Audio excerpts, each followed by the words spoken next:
Paul's invented Jesus from Nazareth, son of Yahweh, is not relevant to our question, was the historical man called Jesus the Nazarene an Essene? The Essenes' writings repeatedly speak of light, truth, wisdom, and righteousness as expressions of the Creator's presence in the world.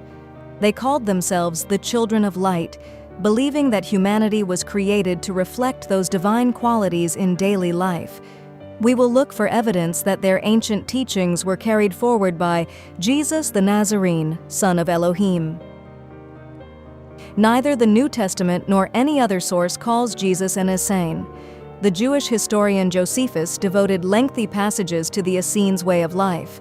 The philosopher Philo of Alexandria praised them as a community devoted to virtue, simplicity, and peace. The Roman author Pliny the Elder described where they lived near the western shore of the Dead Sea, calling them a remarkable people who endured for generations without wealth or marriage. Later, the discovery of the Dead Sea Scrolls at Qumran revealed writings associated with a Jewish community that many scholars identify, at least in part, with the Essenes.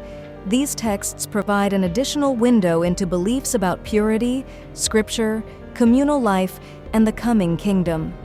Although these sources differ in emphasis, they agree on one important point. The Essenes represented a distinctive movement within first-century Judaism, one that sought a life of holiness, discipline, and devotion to God. The question is, does what we know of Jesus' teachings suggest Essene influence, or perhaps even an affiliation with them?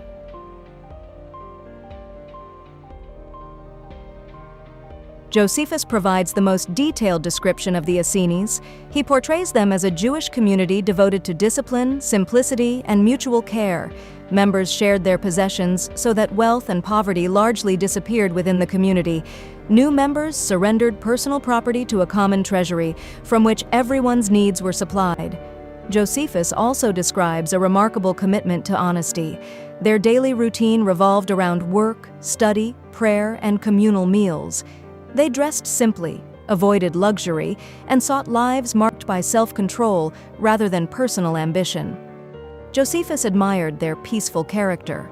Although they trained themselves to endure hardship, they were known for patience, moderation, and respect for one another. Josephus also describes a branch of the Essenes that practiced marriage under carefully defined rules, suggesting that not every Essene community followed the same pattern.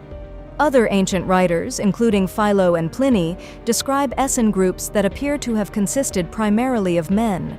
Archaeological discoveries at Qumran, including the presence of women and children's burials nearby, have led many historians to continue debating how Essene communities were organized.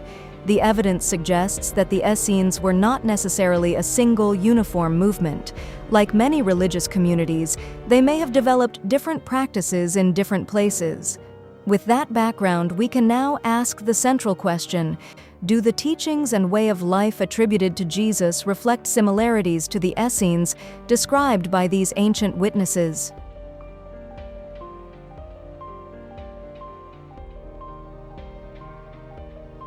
Another first-century witness was the Jewish philosopher Philo of Alexandria. Like Josephus, Philo describes the Essenes as a people devoted to simplicity, virtue, and self-discipline. He admired their rejection of greed and luxury. According to Philo, they considered wealth to be a burden rather than a blessing if it separated people from justice and compassion. Instead of competing for status, they sought lives of service and mutual support. Philo also praises their love of learning. They devoted themselves to studying the scriptures, seeking wisdom rather than political power. Their goal was not personal advancement, but the cultivation of virtue. Unlike many groups of the ancient world, they believed that true freedom came from mastering one's own desires rather than mastering other people. Like Josephus, Philo emphasizes honesty, humility, peaceful living, and concern for the common good. Whether describing one community or several related communities, both writers paint a remarkably similar picture. They portray the Essenes not as revolutionaries, but as people striving to create a different kind of society, one built upon simplicity, discipline, justice, and care for one another. The question naturally follows, do these ideals remind us of the teachings of Jesus?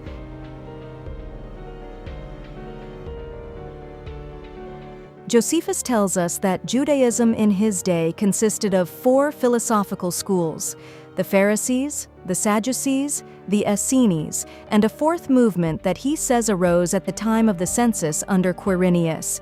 He does not give this movement a proper name, referring to it simply as the 4th philosophical sect, founded by Judas the Galilean. Josephus presents the Essenes as an ancient order, the only sect described with the modifier ancient. By contrast, he carefully dates the 4th philosophy to the census of Quirinius in 6 CE.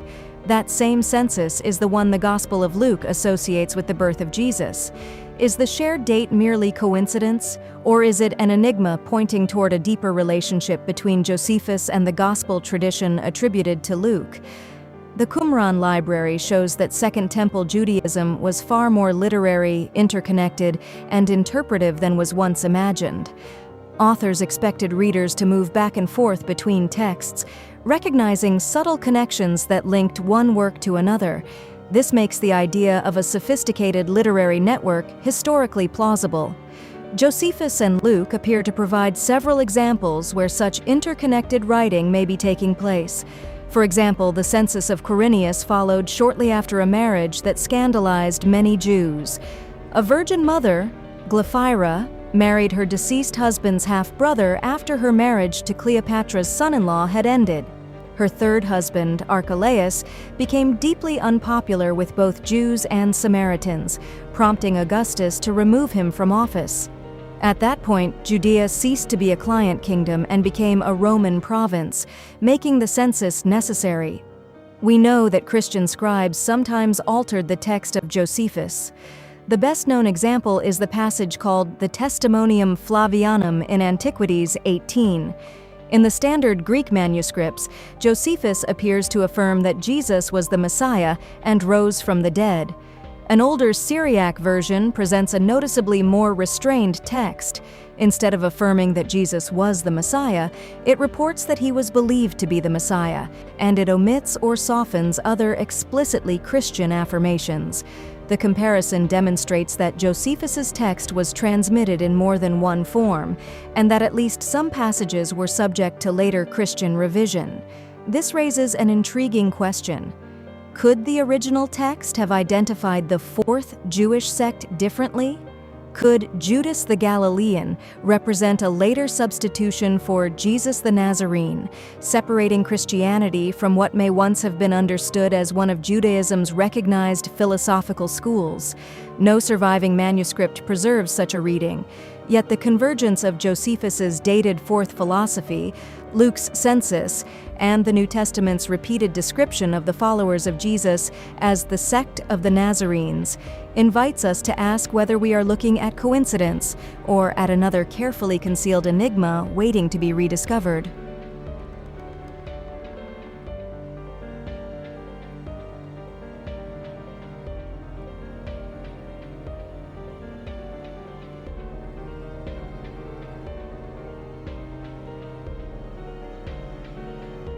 If Josephus and Philo accurately describe the Essenes, an obvious question arises. Do their values resemble those attributed to Jesus? The similarities are striking. Both emphasized simplicity over luxury. Both taught that wealth should serve the community rather than the individual. Both valued humility instead of status. Both stressed honesty, self-discipline, and compassion. Both encouraged caring for the poor and welcoming those in need. Both viewed the study of Scripture as central to life. And both sought a kingdom shaped by righteousness rather than worldly power. Yet important differences also appear. The Essenes often withdrew from society to preserve their community. Jesus moved among ordinary people. He ate with tax collectors and fishermen. He touched those considered unclean. He healed in villages and cities. Rather than asking people to come into the wilderness, he carried his message into the streets. Perhaps the greatest difference was not what they believed. It was where they believed holiness should be lived. The Essenes built a holy community apart from society. Jesus sought to transform society itself. Was he influenced by Essene ideals? Or were the similarities simply the natural expression of people pursuing lives devoted to God? The title Jesus most often used for himself was the Son of Man. Across the four Gospels, the expression appears about 81 times, almost always on Jesus' own lips. Outside the Gospels, it appears most notably in Stephen's vision in Acts 7:56. Many historians identify the community at Qumran with the Essenes described by Josephus, Philo, and Pliny the Elder. Although the identification is not universally accepted, the similarities are substantial.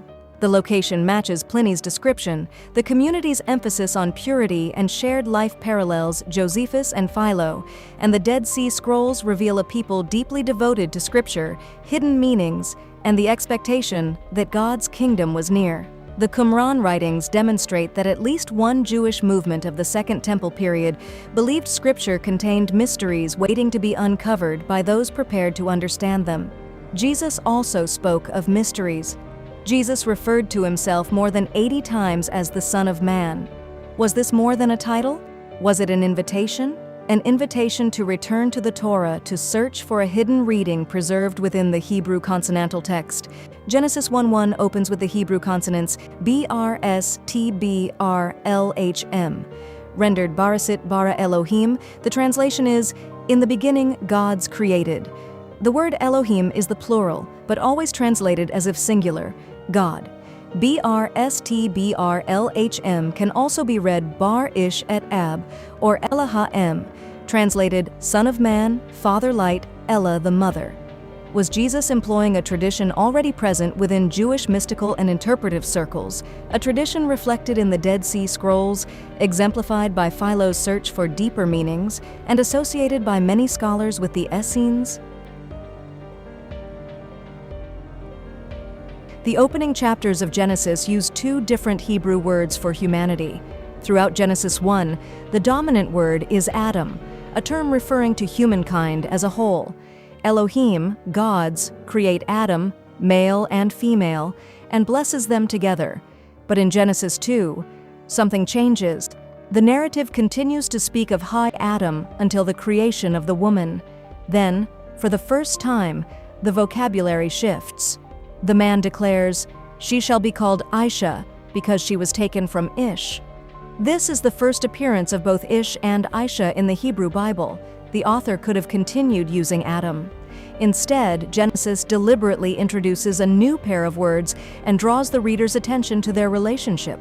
Why? Was the purpose simply to explain the names of man and woman? Or was the text inviting readers to recognize a distinction between Adam, representing humanity, and Ish and Isha, representing a particular man and woman? Our investigation explores that second possibility.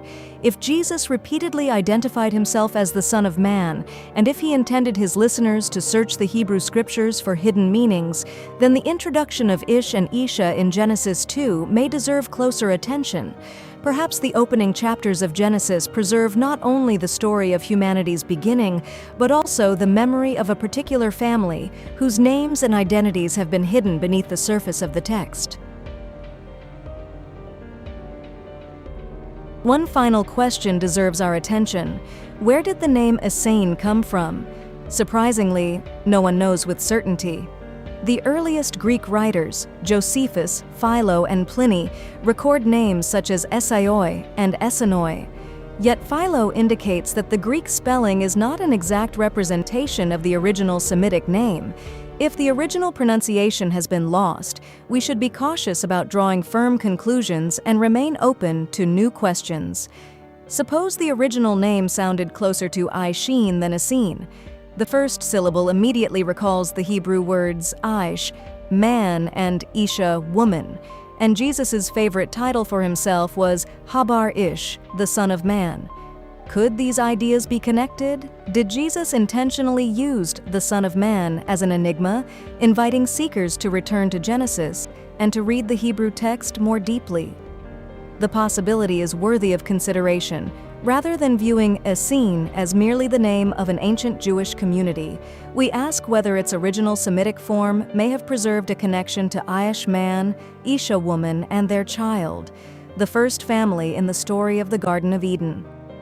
And perhaps the Garden Eden was inspired by the story of Amenhotep III, Queen Tiye, and their son, Amenhotep IV, who replaced their father-mother deity Amun with the male-only deity Aten.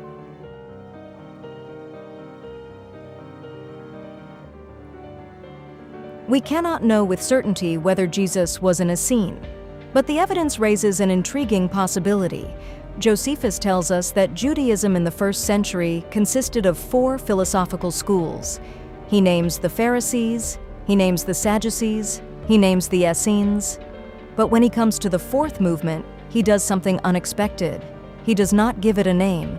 Instead, he calls it simply the 4th philosophy, dating its appearance to the census under Quirinius in 6 CE, the very census that the Gospel of Luke associates with the birth of Jesus.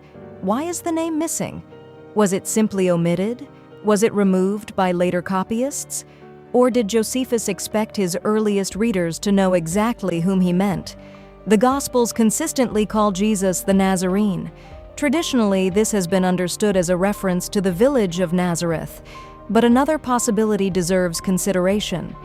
In Genesis 49:26, Joseph is blessed as the Nazir among his brothers, the one set apart, the consecrated one. The Hebrew root N-Z-R carries the idea of one who is dedicated or set apart for a special purpose. Jesus is introduced as the son of Joseph. In Genesis, Joseph's great-grandfather was Abraham, father compassion. Joseph's great-grandmother was Sarah, Isha Ora, woman light. Joseph's mother was Rachel, spirit of Elohim. Joseph's father Jacob was renamed Israel, Isha Ora El. Joseph saved the baker when Pharaoh ordered her execution for interpreting dreams, evidence of wisdom that women were forbidden to perform. Joseph is the son of compassion, light, and wisdom. Joseph was Jesus' father. Was this merely a family relationship, or was it a literary thread connecting Jesus with Joseph the Nazir, the consecrated son whose life was spent serving others? Could the unnamed 4th philosophy have been known as the Nazarenes, a movement that emerged from the ancient Essene tradition and carried its message beyond the wilderness into the towns and villages of Judea? Josephus does not answer that question, but perhaps he has preserved the enigma.